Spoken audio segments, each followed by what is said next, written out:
Hi, my name is Orion Lee, and we're here with Breaking Muscle at Robot Fight and Fitness in Los Angeles, California. Today we're going to be covering shadowboxing.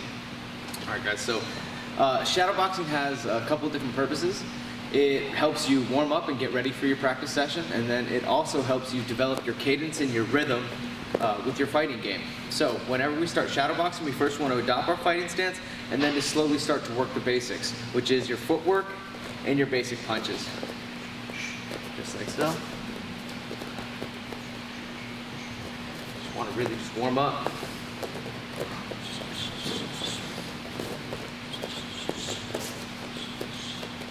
Remember, whenever we're shadowboxing, we're always staying in a really good stance. Our guard is up. You don't want to develop sloppy habits by moving around with your hands down or walking flat-footed, kind of being lazy.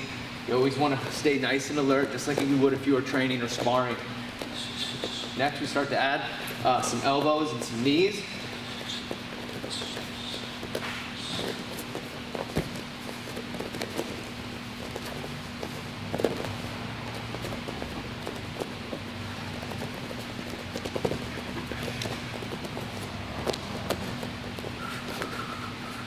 And always want to make sure that you're nice and warmed up and you have a nice little sweat going on before you start kicking.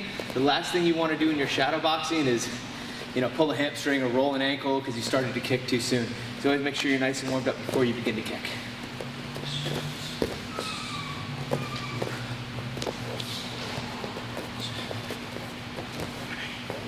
Another thing to practice when you're shadowboxing is always work your defensive maneuvers and also at the same time working your feints.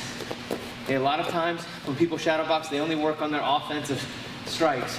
It's also very important to practice defense, like slipping punches, blocking punches, checking kicks, parrying push kicks, catching and sweeping, and of course, working your feints as well.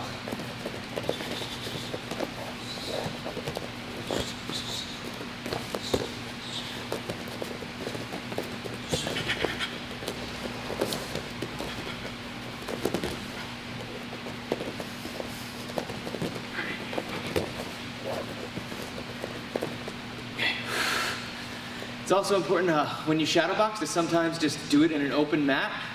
And then also it's really good if you have access to a mirror to shadowbox in front of a mirror. One of the benefits of shadowboxing in front of a reflective surface is that you can really see the holes in your games. You can see if your punches are fully extending or if your center line is open or if your stance is a little bit too wide. It's a really good tool to use, so I highly recommend it. Just make sure that when you are shadowboxing in front of a mirror that you do it head on. Never shadowbox in a mirror from the side looking over your shoulder, because then you start to develop that habit of looking at your punches in the mirror. And it's a very, very bad position to be in. And that's pretty much it. So thank you guys for stopping by. I'm Orion Lee. We're here with Breaking Muscle at Robot Fight and Fitness. Thank you guys.